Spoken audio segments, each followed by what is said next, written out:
What's up, guys? Welcome back to the channel. There's going to be a series of videos here happening over the next 6 to 8 weeks. They're all going to be linked together in a playlist. I'm going to take you from step by step on how you guys can improve your hunting property, starting with the basics. What is the first step, second step, third step, all the way through. And it's going to be a complete series on YouTube. At the end of the videos, it'll be linked to the next video. So this will be a whole episodes of how to improve your property, starting your season in 2025 habitat season. My season starts the end of the hunting season, January, February. I'll be out there improving my properties. I'll be consulting. All my consulting business starts right around the end of Christmas. If you guys want to get a hold of me, there's always links in the videos, and you can go to my website, whitetailobsessionoutdoors.com. A bunch of videos on there and blogs, a bunch of free information, links, phone number. You guys can call for a free consultation, and we'll see if my services can help you. But let's get started. When you guys get started in this habitat work on your property, number one thing to look for is you have to take an evaluation of that property, looking at the cover, the trees, what type that you actually have. Is there bedding cover? Is there natural browse? Is there regeneration areas? Is there habitat features that attract deer? Sadly, the property that I'm on now is a wide open timber. There's no natural browse. There's zero food on this property. And sadly, this is what most of the whitetail properties look like these days. And it takes a lot of work, especially if you have like a square piece of property where everything is the same. It's hard to hunt deer because they can be anywhere. So that's something that you have to look at, is what am I missing on this property that attracts deer to it. That's the number one thing you want to look at. As you guys can see behind me here, it's just wide open. There's zero regeneration. There's zero woody browse. Woody browse is the backbone to all healthy deer herds. So if you don't have that, you're not going to have that fall and wintertime attraction because there's no food. So why would the deer be there? It would just be maybe like a pass-through property during the rut or something where a buck may be chasing a doe through it. That's pretty much all you're going to get in that type of situation. At a deer's level here, 3-4 feet off the ground, just look, there's zero food in this. So this is the number one thing that you have to look at on your property, and it all starts with a valuation. If you hunted it the previous year, what did you see? When did you see it? In the wintertime, did the deer leave?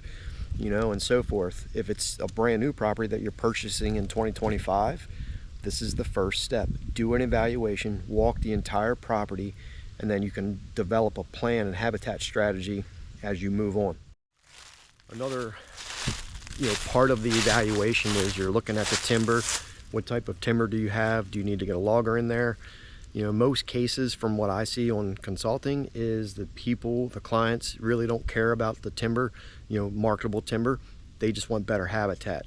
So then I'll come in and I'll do some cuttings and hinge cutting and flush cutting, whatever it is, some TSI work on the property to create more sunlight and better bedding areas.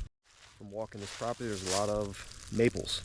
Maples are great stump sprouters and can create a lot of regeneration. There's some pines in here, there's some cedars, but it's all overhead canopy. It's all closed canopy. It's just too much. So you would cut some trees, get a logger, whatever that you have a logger come out and evaluate your property as well. It's all part of the process.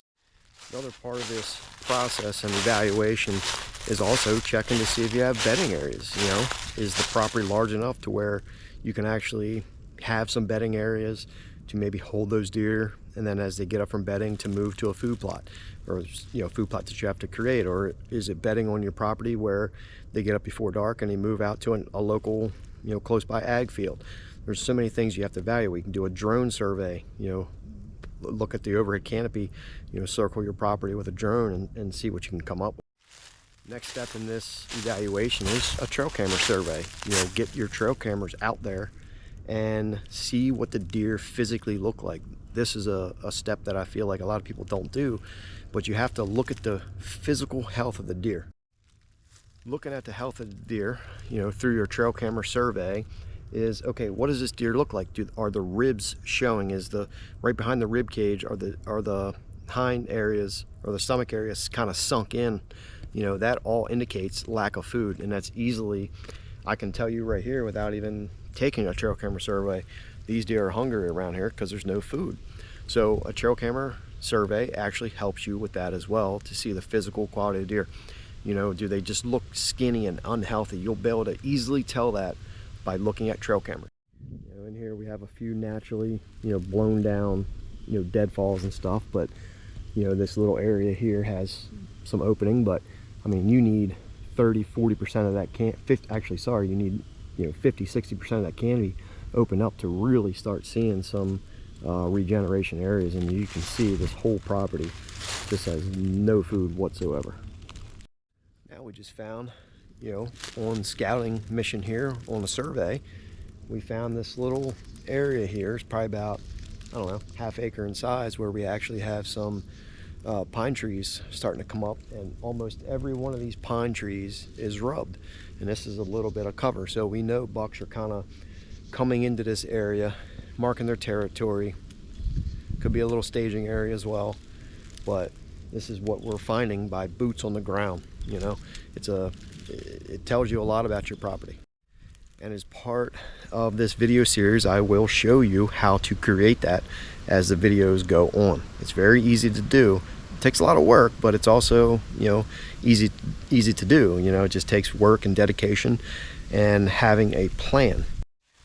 Another part of your survey is actually identifying the type of trees that you have. For instance, we have a red maple here. This property that I'm noticing is full of these red maples, and I can judge easily by the bark. Some people it's easier by the leaves, you know, but if it's in the winter time, how do you do it? So I'm more familiar by judging trees by the bark. So this is a red maple here, tons of red maples through here. They're very good with regeneration. The smaller ones, hinge cutting, you get a lot of stump sprouts and everything. They can be good for, you know, that extra food value that you may need. Then we have a dogwood tree. We have a black gum tree. We have tons of these pine trees here.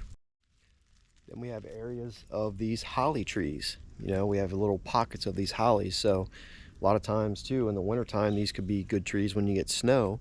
That way the deer can kind of get up in there. It kind of prevents, you know, snow from piling up directly under the tree. Deer can get under there, out of the weather. You guys don't have to do this all in one day.